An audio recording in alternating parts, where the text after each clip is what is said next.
On this episode, we get into artificial intelligence taking over the world through copywriting, music production, and video editing. And why George Jetson had it right, Star Trek had it right, and customer service AI has it wrong. All the time. Let's get into it.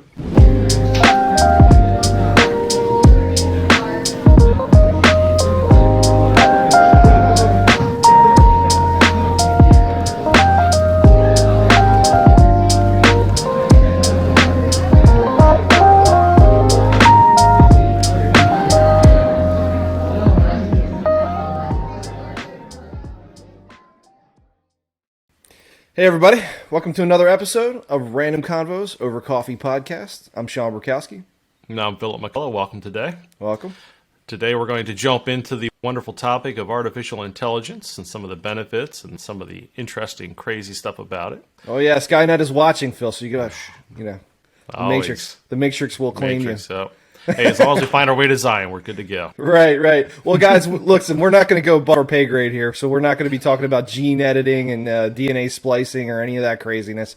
We're going to stick to some practical tips and tools for artificial intelligence, just some things that we're utilizing that we think are pretty cool and worth discussing. Absolutely. And this is some of the stuff will be things that we're playing around with, so we're just kind of getting our feet wet with it as well and kind of seeing where it'll go, and hopefully we'll be able to have some additional bonus content coming up for you guys as well to see how we made out with it.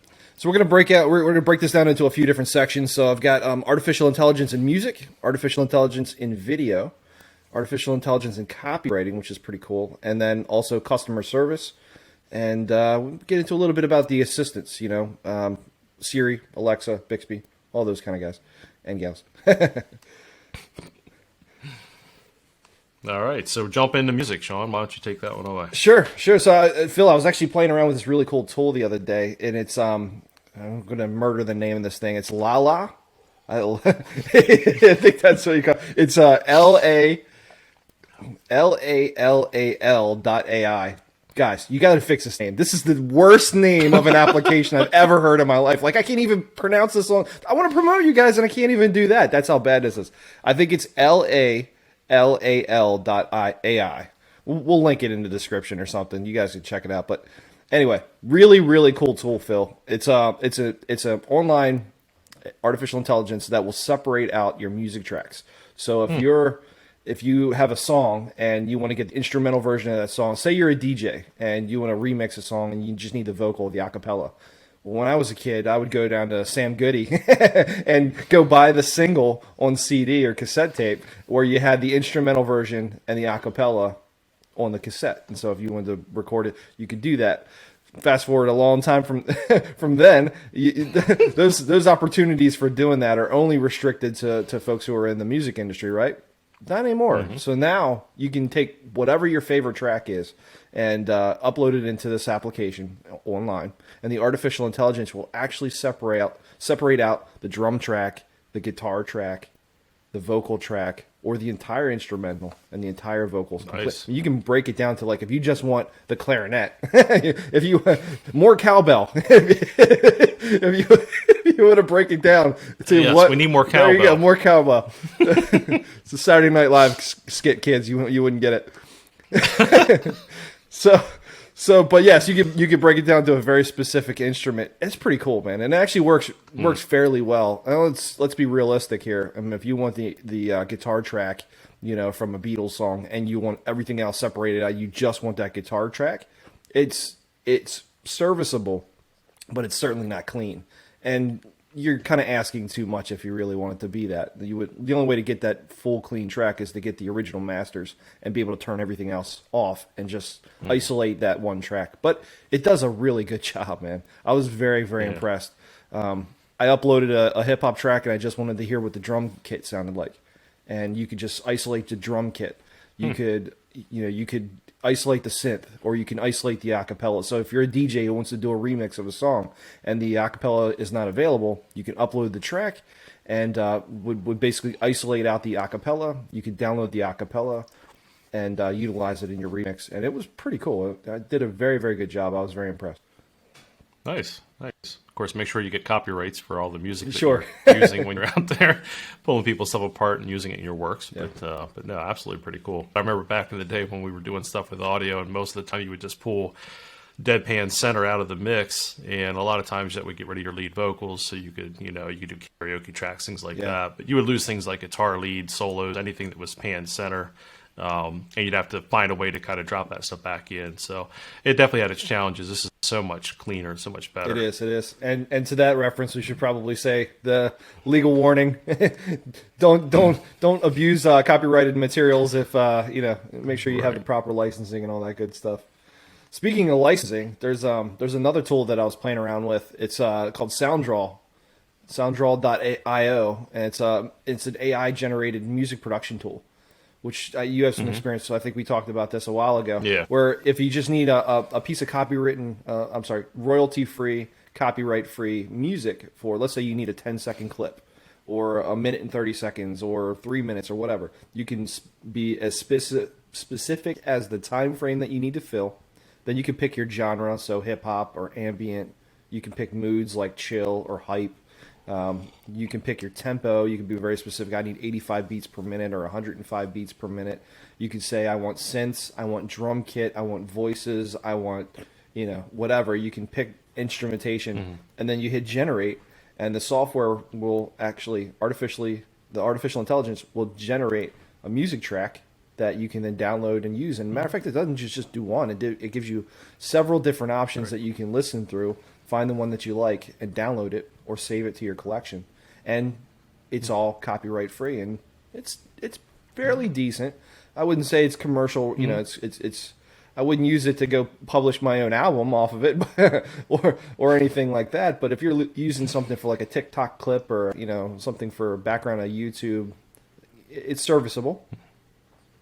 Right. One of the things I liked about it is you actually can turn on and off different instruments in the generated mix as well. And there is some customization you can do to further tweak it to get more of the sound that you want. You can save some of them in favorites. You can have it generate some additional things based off of what you're doing. And then it also is trying to learn as you do some of those projects. It's something that I've played around with a little bit myself. I haven't gotten into the full detail of editing down a song to really dial into what I want. You can go in later and you can adjust things, pretty much adjust most of the parameters of what it's generated, which I thought was pretty interesting. It's kind of a flip take on the previous company. I'm not even going to try to say their name. Whereas they're allowing you to take away and isolate stuff using AI. This one is building it all using AI, which is a nice change. The one thing I will mention, it only works currently in the Chrome browser. I don't know if that's going to be, I don't know if that's going to be a permanent thing or if it's just the way that they've started right now. So I'm guessing, and just merely a guess on my part, maybe they're using something with Google's AIs or something that's helping them generate the AI part of their application. So they're relying on the browser. It's totally working.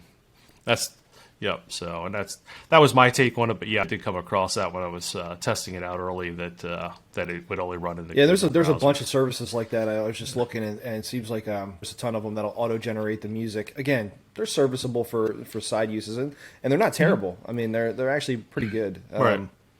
But yeah, not anything I would use for commercial use for sure. Right. I mean, I could see, if you're doing something even for your job or whatever, you could certainly probably pull something out that's decent without, right. If your budget's small or whatever, that will certainly be better than nothing at all, or, grabbing something you're suddenly paying copyrights. And all right. And we talked about that too. Sometimes if you go, you sign up for a service, Artlist, there's Soundstripe, there's a bunch of them, and you purchase music, royalty music that you've licensed now. You have a licensed permission to use it, and you go post it up on YouTube, and then you get a copyright claim against you saying from the original artist. That's basically what they want to do is they want to advertise themselves on your channel, and so they throw a copyright claim out, and then you can fight that by putting the claim reference number in there saying, yes, I legally purchased the license of this music. But this is just a way to thwart that, to avoid any of those copyright claims, because you're using copyright-free AI generated music. But interesting tools. Yeah, one of the things that I did like in SoundDraw when I was going through their terms, of course, a lot of long legal reading, you're not allowed to actually claim any of the pieces you generate. So the nice thing there is you don't have to worry about throwing it up on YouTube and suddenly somebody else doing that to you because they've claimed it. So it's already built into their terms, which again helps everybody who uses it not to have to worry about those things in the future. Indeed. Well, shifting over to video, there's one tool I wanted to tell you about, Phil, that I've been playing around with. It's really, really cool. The site is called Descript, Descript.com, and imagine being able to do video editing like you're editing a Word doc. Really, really cool. Nice. You can upload a video clip or an audio file for that matter, and it'll basically it'll break it into a Word document. So you can edit video as easy as editing a Word document. So what it does is it does the notation of the video file. It gives you the text equivalent. And so say you can go up to the filler words and you can say delete all the filler words, all the ums, ahs, little pauses, and it'll immediately go through, highlight them all, delete them, and then splice that gap in the video. So it's like they never existed. Wow. What's even more cool is you can take an entire paragraph, highlight the paragraph, somebody walks in the room, they interrupt the conversation. You can literally just take that section, highlight it, delete it, and it deletes that section from the video. And it's incredible. It's really cool. What's even more cool is if you say something incorrect in the video, you can actually highlight the word, change the word to the correct language, and it will auto-generate in your voice the correct language. Have you tried that? I have. It's very cool. Yeah, it's very good too. If you do a whole paragraph, it's not going to work because it's still syncing the video and the audio, and it can autofill words here or there, but it can't do complete sentences. I'll make a kung fu movie and use that. There you go. But it is really, really cool, and I love the fact. So, kind of a side note, I've been toying around with some Instagram clips, reels, and some TikToks, for our channel, and so I'm actually using this software. So I basically isolate the clip that I want, but I need to get it down to a minute. You can only have 60 seconds for an Instagram reel or a TikTok. So I uploaded into this tool, and I've been using it to kind of splice out the gaps and try to get it down to a minute. And it works really good, man. I'm impressed. It works really nice. You'll have to tell me at some point how much time it took start to finish to do one. So... Yeah, so I isolated probably a 3-minute clip. I uploaded it to the site. It took less than a minute to do all the dictation. Wow. And it was immediately available, and so I could just highlight the sections and delete it. Which even more cool is you can download there's an application, you can download it on your local drive and run it from there. Wow. And it interacts with the browser. It's seamless. It's quick. It works really. I'm seriously impressed, and it changes the video. I'm a video editor, and I use Adobe Premiere and do all my editing in there. But to go take the clip, you've got multiple tracks. You got to find them. You got to cut them. You got to splice them. But and imagine all that work. It's like 15, 20 minutes to do some basic editing, and this I could just highlight, delete, and it just kind of seamlessly fills that gap, and it does a really good job. Or removes all the filler words. It's really impressive. So if you're an editor, you're doing other people's work, and you're just doing short clips for them and stuff, this could essentially triple or more your workload that you can get out in a day. It does. Wow. It does. Well, the thing is it's not as fully immersive as Adobe Premiere. You're not doing color. But I just mean, but as far as those parts of it, those tasks of it, you could simply drop those into an AI application now and let it roll, and then go back to do the final tweaks and stuff. Right. But, you're thinking about this as a use case for training seminars. So if you're doing a video and it's all you need is a webcam to record yourself going through the paces, but you're going to stumble. You're going to get caught up, and you're going to try to remember things that you need to remember, and you're going to go back. But this just makes it super easy to cut those awkward spots out and make it more succinct. And to the person listening or watching, it's going to be straight to the point and fix all those little awkward gaps like I just did there. So, are you going to use it for that part? I may. Who knows? I like the authenticity, so we'll keep it in. So you can just drop the clip in, and this is how it would be if we generated through the other, and then have the comparison. Yeah, there's two different versions or approaches to doing podcasting or video, for YouTube channels. You can go the Joe Rogan route, which is just hit record, and whatever it will be. and you just talk continuously for 3.5 hours. Or you can go the Russell Brand route, where it's like information overload, and it's just like quick with splice cuts between them to just get the information out there. So that route, using the Descript software in order to cut those things together and just make it more succinct and quick, and just get the information, for those who don't have the patience to sit through a long dissertation, that could actually do the trick. Does a good job. I'll have to check it out, actually. I mean, for the training stuff, it's some of the stuff that I'm getting into, so without a doubt. Nice. Should we move into copywriting? Yeah, we'll get into copywriting. So there's two tools that I've been using that I've been playing around with. One is Copy AI, and the other one used to be called Jarvis.ai. They actually recently changed their name to Jasper.ai, and I'm just taking a wild guess here. I'm probably going to take a wild guess that the Jarvis naming was taken by Marvel, and they didn't like the fact that they were using Jarvis, or there was too closely related. Jarvis famously is the AI that Tony Stark, Iron Man, communicates with in his headset, and is kind of helps him do his work and stuff. And that artificial intelligence is named Jarvis, and so I think maybe they changed the name so that there was no conflict of interest there. Who knows? But I do remember hearing something about that there was talk about that. Now, whether that's what came about that caused them to change their name or not, I have no idea, but I do remember that was brought up. Is there a conflict of interest there? Is there a rights and that type of intellectual property, all that stuff? So probably a good chance there was, and either they just did it to make sure they didn't have an issue.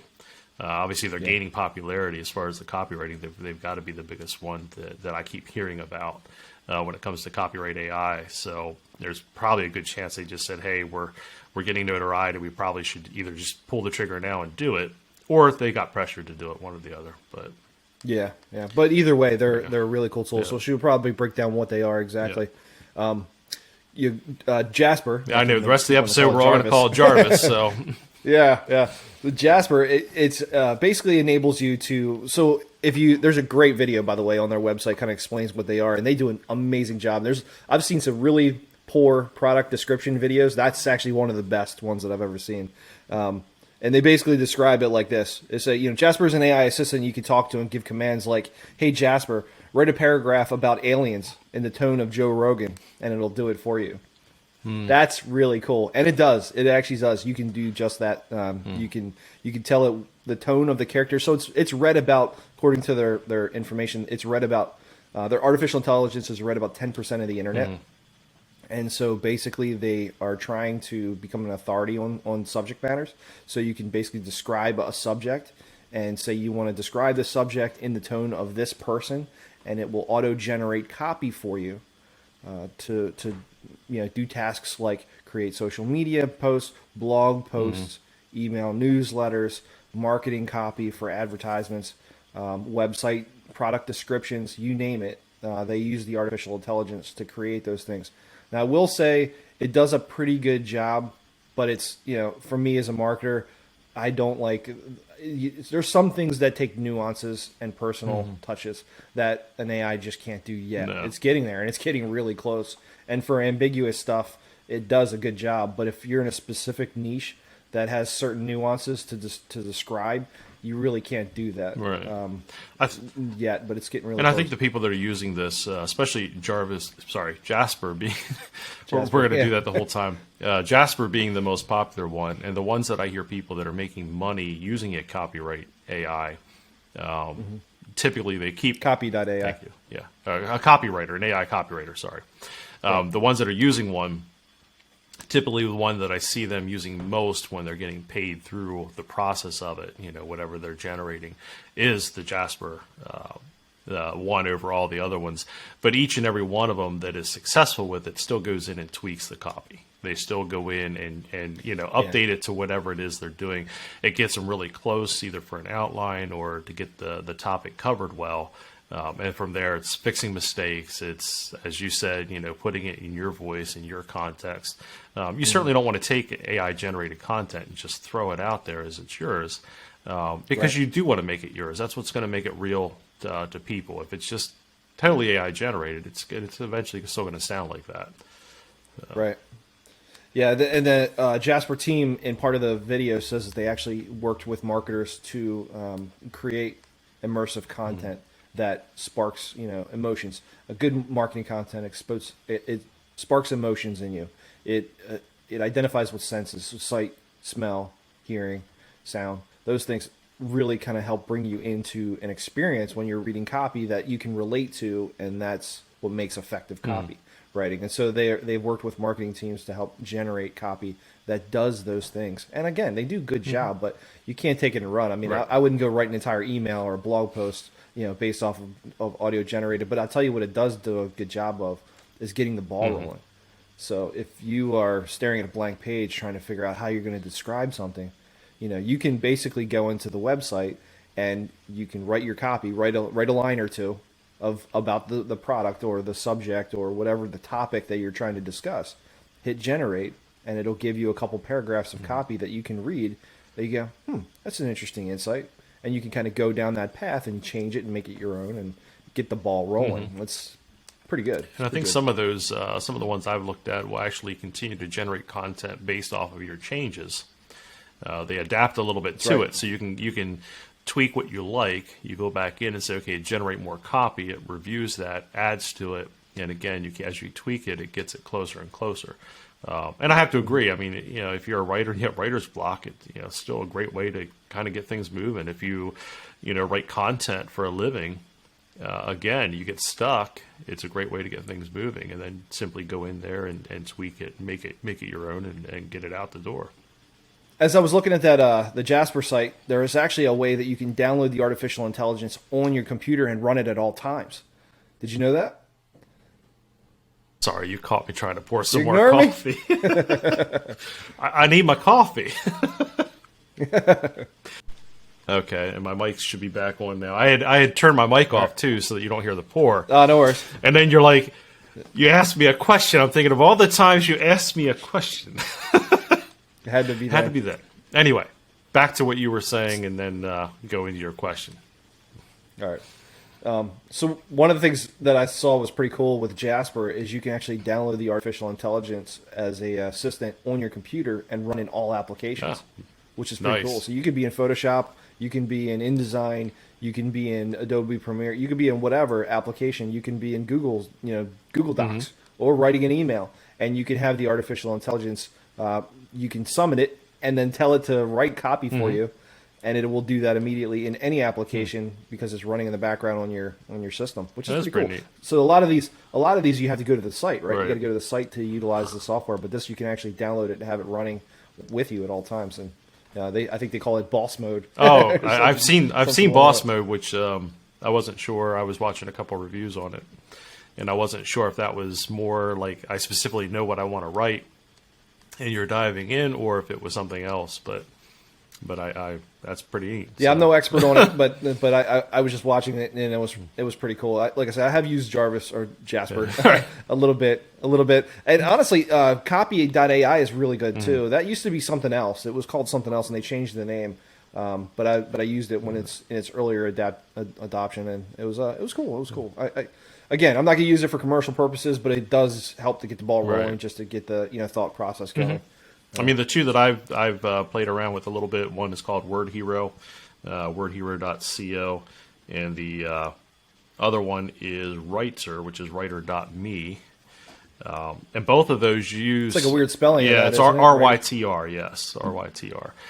The interesting part with those two, along with Jasper, I had to think it through, along with Jasper, is they're actually using the same AI engine that you license. These companies are licensing somebody's AI product, and then they have to assume are putting something else on top of that to get the results that they get. Because clearly, when you watch reviewers, when you watch people who have really in-depth tested them much further than I have, you will see that the results are different. And clearly, I think that's why Jasper's in the lead when it comes to the AI-generated copywriting, is because their results just seem to be more beneficial, more in line. And probably worth the price tag too. If this is something that you're making money off of, as far as, you're a full-time copywriter and you need to be able to get content out quickly or need to be able to get things moving, you want to be as close as you can be, as quick as you can be, because your time is your money. So certainly it's fascinating to me that one is so much better, so to speak, than the others. Obviously there's a price difference, so if you're getting into this space and you're looking for more cost-effective alternative, some of these other options might still get the ball rolling and allow you to go in there, edit, tweak it, get your content out, and keep things moving along. So they're all certainly worth checking out. Moving on from the copywriting, which I think is we could talk about this all day long, because it also opens up some sub businesses as well, Phil. Matter of fact, I got contacted by a company that started, basically they were pitching specifically in the niche of product descriptions. Okay. That they could, if you had 1,000 different products, they were going to help you to auto-generate copy product descriptions for all 1,000 products. Wow. And so there's some businesses that are spawning off of this AI copywriting that are focusing on different niches and different ways to capitalize on that. Of course, I said no because most auto-generated product descriptions are not very good and not very specific. But it is just interesting that there's all these different businesses that are taking off that are being very specific and very niche about that. There's another one I saw that was just specifically for social media posts. They'll do auto-generate or newsletters. So they will take content from your social media posts and generate that into newsletters and then automatically send those out, weekly, monthly, whatever. So there's a lot of side businesses that are being based off of that, the algorithm and of artificial intelligence for copy. I mean, I don't remember if it was, apologize to both companies. I don't remember if it was Word Hero or Writer. They, one of them had poetry as an option, song lyrics. One of them had LinkedIn profiles that it would help generate, and things like that. So they are taking and pushing it into different niche markets, and I think they're probably doing that obviously to compete for some market space. If they're behind the curve, to differentiate. Yes, if they're behind the curve, say in the area of product description, why not jump into this other area and get really good at it and become the market for those people? Now, the one that reached out, I am curious real quick. The one that reached out to you with product descriptions, do they go in and adjust the description, or is it just 100% AI generated and you get what you get? Well, a lot of times I just get these blind pitches. If somebody reaches out because I'm on a mailing list and they're like, "Hey, we can write product. You have a business, an online e-commerce store, and you have many products. We can generate copy for all 1,000 products." And they didn't actually say they were AI specifically in the pitch. So what I do is I don't click on any links in the email because then they could track you, and that means, oh, he's interested. We're going to keep barraging him with emails. I see where their email address is. I look at the email website that their emails are coming from. I just go direct to that site to do some research on it, and then I look at it, and that's when I dug down into the copy and said, okay, this is AI generated. So I would assume it is.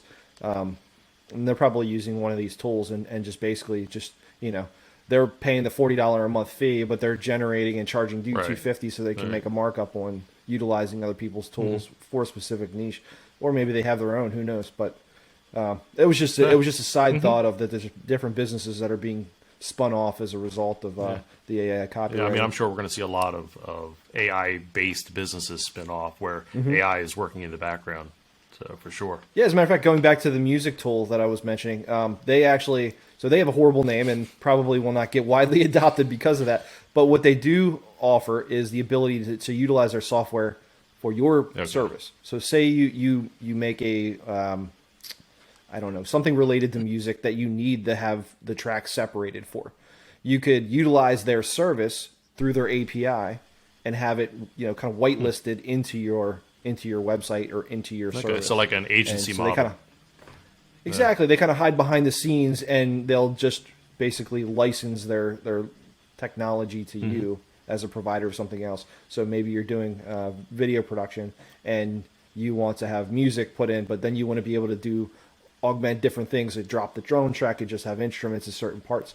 You could utilize their tool to separate the tracks, and then you're doing video production on a web browser, for example, using a music track that you can then manipulate and do that. So they're licensing that software to other companies to be able to utilize it in their services for different sectors, which is interesting. Yeah. So, but moving on, I guess we can talk a little bit about customer service, which is an interesting one. So I'm just going to start this by prefacing: I hate artificial intelligent customer services. As everybody, I'm sure, watching this, listening to this, probably feels the same way.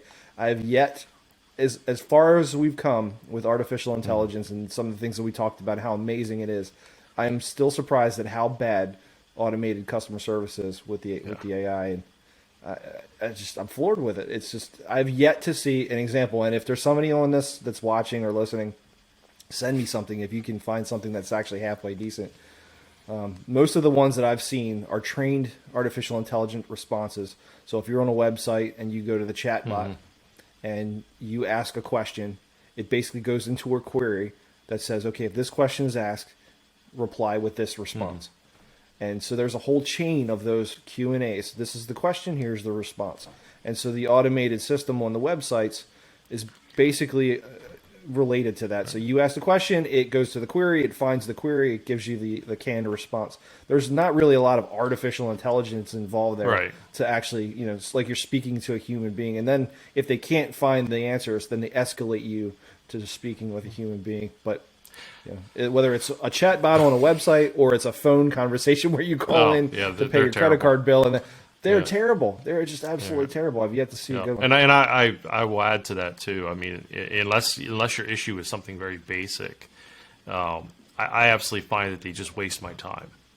You will spend so much more time dealing with that, and I get it. They don't have the number of operators to deal specifically with everybody's problem. But if you have, for instance, a level 2 problem, as you were saying, an escalated problem over the basic issue, and you already know what the issue is, but you need it resolved on the other end, tech support being a big one. That's where I hate the automated generated, bots and stuff, because they're terrible. I feel like 15, 30 minutes of my day was wasted as a customer just simply trying to get somebody to, hey, reset this particular thing, or, switch this off or whatever. And definitely doesn't compare to dealing with a real live person.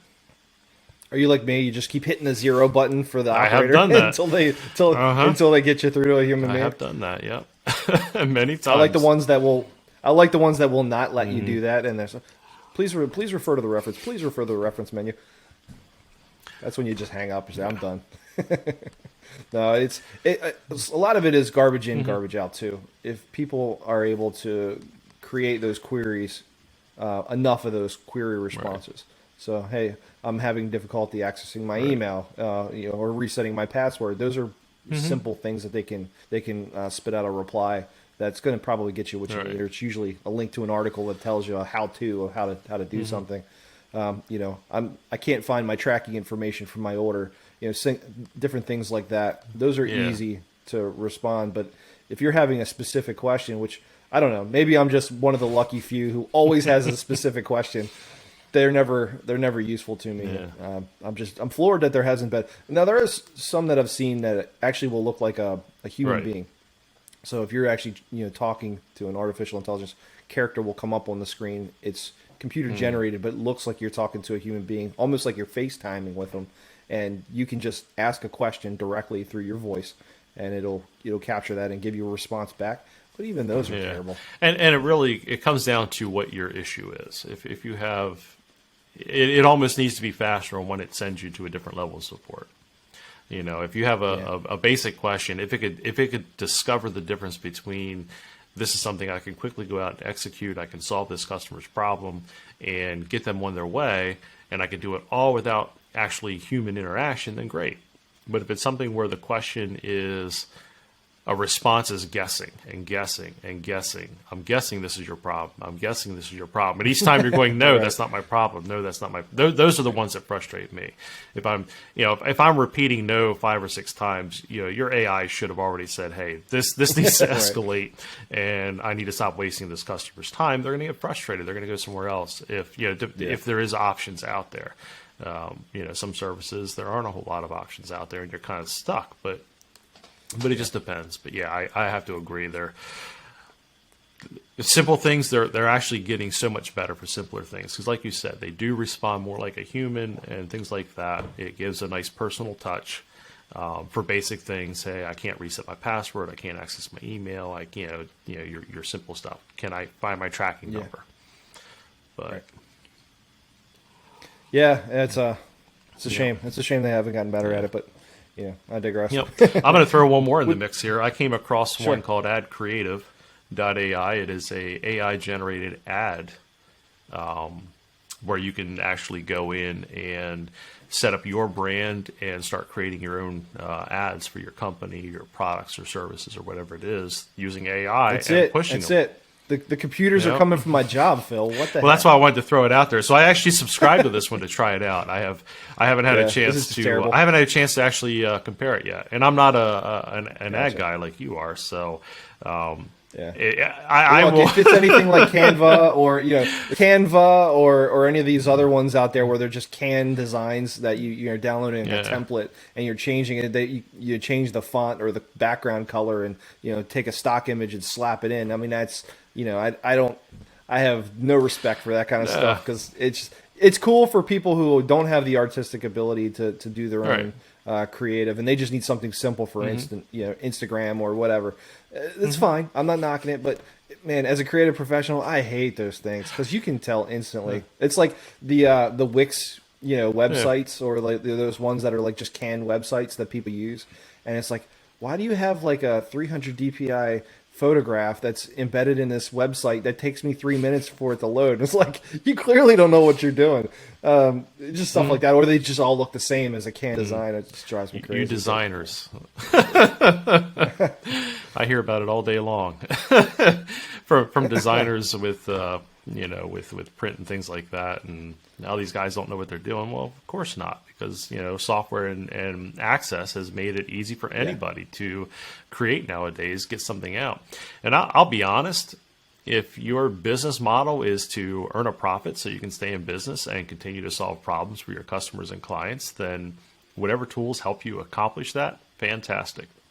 They will never put out of business a creative who's good. So when you're doing your ads and stuff, you're going to be able to customize your ads. You're going to be able to make them unique. You're going to be able to keep them fresh and real. You're going to be able to stay ahead of the curve of AI because you have the ability to think and process, and you can even see what's out there. You can say, hey, I've got some unique ideas or designs, and I can tailor it for your brand. But if you're saying, hey, I need to get something up and running, I need to be able to bring in some revenue into my company, or I don't have the budget to hire a creative professional for this. These are great tools, certainly, to try out. I mean, they might or might not solve your problem. And that's going to be the key, does it? Kind of like we discussed with the photography before. Hey, what tools actually solve my problem? But no, I mean, I could generate something with this and run it head to head against you. You're going to win every time, even if I tweak it to make it more unique, so to speak. I still would hedge a bet that you would win every time. The interesting part that I'm looking at this one is, how does it monitor the metrics, and can it adapt and adjust till it gets the ad correct that starts bringing in revenue? And that's the model that I would want to see if I was starting a company and I was starting from the ground up. Maybe I didn't have a lot of startup capital and I just needed to get some ads out there to get started. Obviously, if you're getting bigger and bigger, if you're Coke, for instance, you probably have your own design team instead of saying, hey, let me go and use AI to do this. But if you're getting started, probably not a bad way to go. And again, I think with all of these models that we discussed today, always tweaking it and making it your own is going to be the key. That's interesting. What was the name of the company? This was again? adcreative. Adcreative.ai is the site. I have to check that out. I'm not familiar with that. It's difficult for me to even imagine something like that working. Although I'd be surprised at how many things that work that surprised me. The music thing I would never have thought. But the thing is with ad creative, you have to know your brand, you have to know your audience, you have to know the language that you're speaking, the feeling of what the product is going to deliver. Every product is unique, every brand is unique, even if they're in the same genre, the same niche. Everything is unique, and it's about making connection with the audience so that you're authentic in what you're saying and the vision that you're giving them, and can you relate and can you connect with them on an emotional level.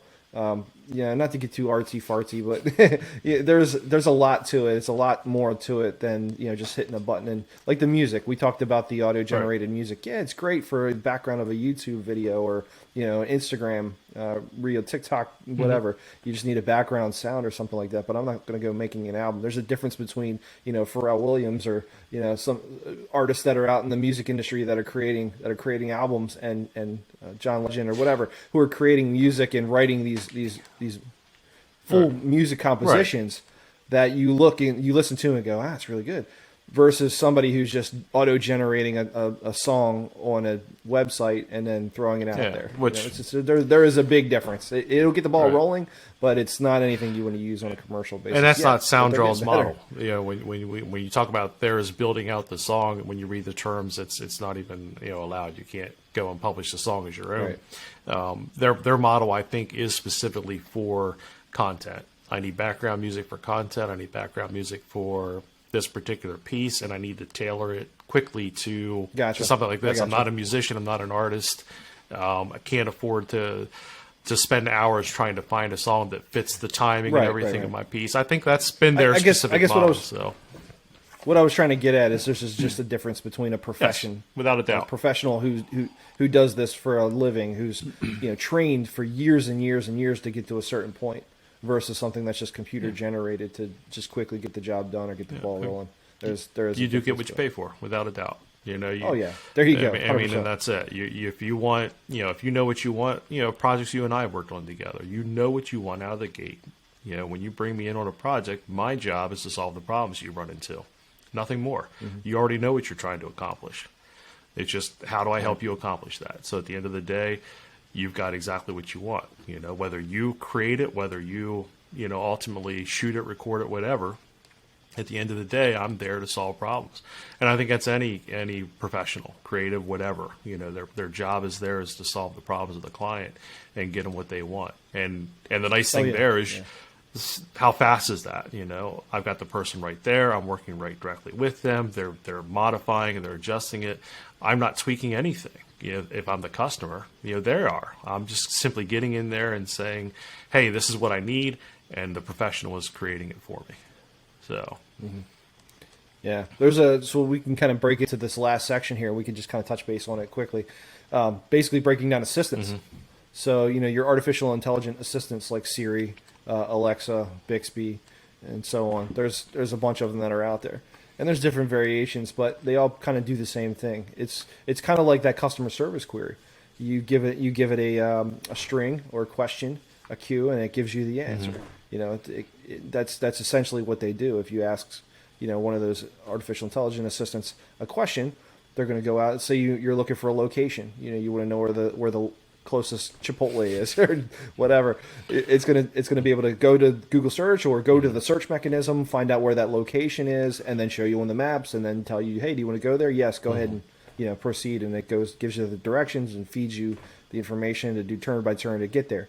Or if you ask a simple question, we use this all the time. We have an Amazon Echo in our kitchen, and so when we're doing conversion for cups to liters to whatever, and measurement breakdowns, or set a timer or these sort of things, they're invaluable because they're time savers, and it's basically what it's doing is you're giving it a question, it's doing a search, it's returning a query and giving you the answer. I found this on the internet. This is what it had to say, and it will give you the response.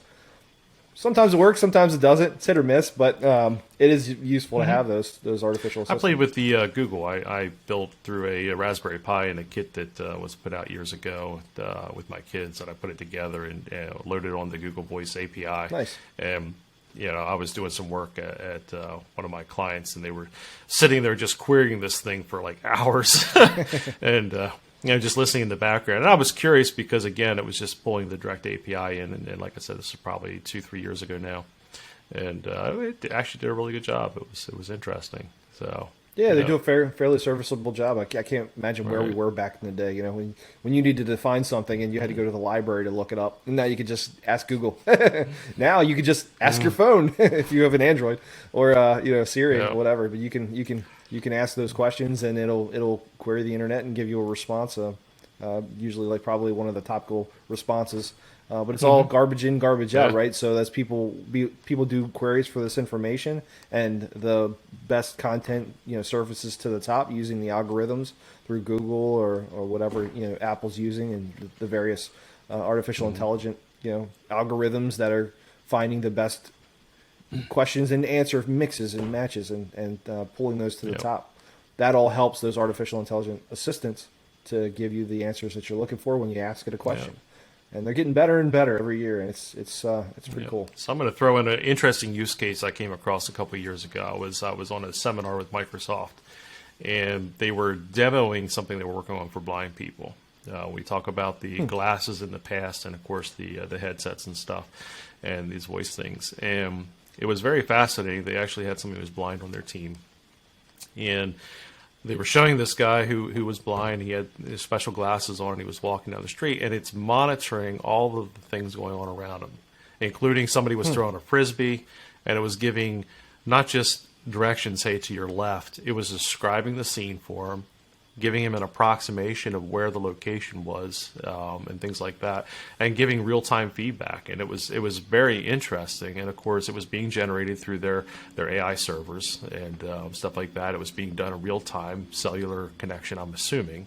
But there's some really fascinating use cases. Of course, it's getting a little bit further beyond our stuff, but it is interesting to know that there are some really good uses being generated with AI content and things like that. So. Isn't that like the Tesla cars or the self-driving cars that are basically they're processing so much information using the cameras and the radar and the things that the technologies that's in the car to identify where those objects are in real time, to identify the threats or the obstacles in order to avoid them in most cases. Right. Yeah, it's really impressive. And that's beyond the scope. That's beyond my pay grade. but it is impressive. It is definitely impressive. And that's kind of the neat thing with it. We are seeing some interesting things being generated by these technologies. So. Yeah, did you see the one? I think it was on CNET. I was watching this video on CNET yesterday about the bot builder or the builder bot that Facebook is coming out with for I think it was the Project Karaoke. Okay. So it's this thing in the metaverse where they're helping creators to generate scenes. So you could go into the metaverse and you're creating a world, and you basically have this builder bot thing that sits there on the screen. Of course, you're in your Oculus, so you're in the 3D world. Think of it like in the Matrix when they get loaded into the training seminar and everything's white and it's just him and it's Neo and Morpheus and they're in the room, and then immediately they're transported to what was it? The fighting. They did the fighting, the dojo, the fighting landscape, and they were in the dojo. Yes, the dojo. Or walking down the city streets, or walking down the city street, immediately changing their environment, but they're kind of in this training protocol. So as I'm watching this video, it kind of made me think of that. They're describing this artificial intelligence, this builder bot. Basically, it's Mark Zuckerberg and one of their other assistants. I don't remember the guy's name. But they're in a blank room, and he says, builder bot, show me a beach. I want to be at a beach. And it created a world where they were at a beach. And it says, add some trees and a picnic table and a boom box. And by the way, play some tropical music. And as they're saying these things, it's generating the world in which they're in and creating the atmosphere. And it's pretty cool. And I think it's just a tool to help creators create these artificial worlds within the metaverse or within the virtual reality. Maybe it's for a training seminar. Maybe they're creating an environment for a training seminar, or maybe they're creating a video game. It's pretty interesting. And so this artificial intelligence is taking these voice commands and generating the environment in which they're in the virtual reality. I thought that was pretty cool as a pretty interesting. I do see a lot of push for virtual environments for companies who are remote at this point in life, and when they have board meetings, they're trying to make it as interactive and real as possible, since you don't necessarily sit in the same room, or any meeting for that matter, but you're not necessarily sitting in the same room anymore. And I've seen some interesting looking mock-ups that that can be done. I'm not sure I'd want to wear a headset for if it's a long meeting, if it's 15, 20, 30 minute meeting maybe, but if it's going to be like a couple hours, I'm not sure I'd want to sit like that. But it is interesting. I mean, it kind of comes back to, what was it, Star Trek Next Generation with the holodeck, where they would go into these totally interactive. I mean, that was pushing it beyond, because they could step on objects that weren't actually there. But still, it was a neat concept, and and certainly we're seeing some early versions of that. Now whether there's one that quickly 3D prints all your objects so you can stand on them and whatnot, that remains to be seen. But isn't it crazy how some of the technology that it's in his old sci-fi movies, how it's actually becoming a reality? Now you can 3D print a steak, right? Yep. So anyway, that goes back as far as even like cartoons with the Jetsons and some of the things that way back in the day they were looking at. I mean, our cars drive themselves now at Tesla. They don't yet fold up into a suitcase, but it's but it's something. I mean, it is amazing. You think of some of the jobs that are simply pushing a button now, and that was George Jetson's career. Now he had a 3-hour day pushing buttons, but still, it was. We have seen how life sometimes follows some of these far-fetched ideas that people life have. Imitates art. Yeah. There's another podcast I listened to, and they were talking about startup business where soft drinks, basically everything you drink is 90% water, with addition of flavors and things added into it, ingredients that make it what it is. Alcoholic beverages, coffee drinks, sodas, you name it. So there was he was creating a business in the podcast. They were describing a business was being created where it's utilizing basically the water system, and you could have these different cartridges of flavors profiles, and you could literally say I want I want a grape surge or whatever, and it'll take that brand identity but the flavor profile of it and generate it, and then just here you go. I mean, think about that in some of the fast food restaurants now. It's similar to that, but they're using one carbonated water tap now, and it just simply dials in the particular beverage. Dials in the flavor profile. You've got all kinds of beverages that are coming out of the same spot. Yeah, it's interesting. So like life imitating art, and you could go in and walk into the mess hall and say, I want a steak, and it'll auto-generate a steak for you. It's kind of, we're getting there. Right. We're getting there. AI sodas and steak. Right.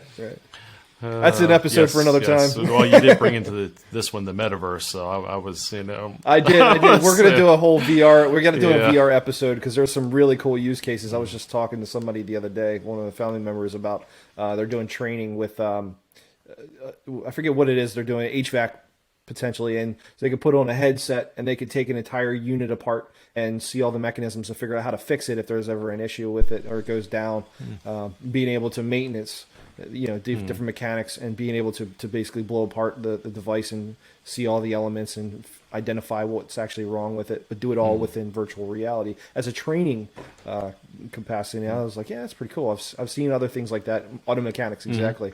You could take an engine apart and see what's wrong with it to see how to fix it, and do that training in virtual reality, and then be able to manifest that in their actual job. I mean, even I think of the with engineering, some of the books I used to keep on hand, depending on what I was working on, so I could look up something. How does this break apart?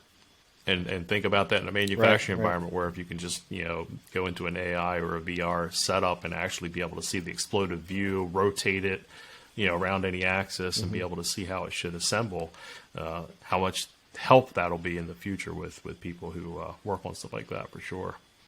Indeed. We'll definitely have to get into a VR episode coming up, because there's some really cool stuff with that as well. I think we're still a ways away from where we need to be. I'm still waiting for the contact lenses. Yeah. It's like Gary Vaynerchuk used to joke about when VR will be fully adaptable, you won't even be able to distinguish reality from virtual reality. You won't be walking around with a headset, but it'll be a it'll be a something on your eyes. What do you call that? The lens, like the lenses you put in your eye. Contacts. Yeah. But the technology will be so small that you'll actually be able to wear it on your eye, and as you're looking at something, it'll give you a computer readout, and I could be looking at you and give me a list of all your latest tweets. Think of all the headaches from the wireless charging that has to go into that, because you're certainly not going to put a battery pack in your eye. No, that's true. Maybe we'll get into Tesla's. What was it? He was experimenting with wireless charging, where electric was just flowing through the airwaves. It'd be interesting. I don't think I want to go that. So one more AI use case that recently I've actually come across that I guess is becoming a little more popular is job interviewing, and your recruiter is AI, and it's an online type thing where everything is generated by a company that does all this for you, and then they send all that back to whoever the hiring manager is to review. Obviously, they're recording video and there's some interaction there, but just another thing where I can see this is developing again to take out some of the human element. Now, is it going to be as good as sitting down with somebody in person? Probably not, but companies who do a lot of hiring, it's probably going to be the way they start to go. So Interesting. Well, on that note, I guess we should close this one out before Skynet launches and the Matrix takes us. Zion, man. Sounds good. Well, listen, hope you guys have a good week as usual. Hope this episode brought you some value. And please, if you get an opportunity, like and subscribe us. It helps us out a great deal, on whatever format you're looking at. If you're on Spotify, if you're on Apple Podcasts, if you're on YouTube, hit that subscribe link. It really helps us out. And also leave us a comment. For sure. That stuff definitely helps as well. We want to hear your feedback. Let us know what you think. Let us know what you like, what you hate. Just be polite, of course. And let us know what else you would like to see, for sure. And we'll see if it makes it into a random conversation. Indeed. All right. Indeed. Yep. Have a good week, guys. See ya.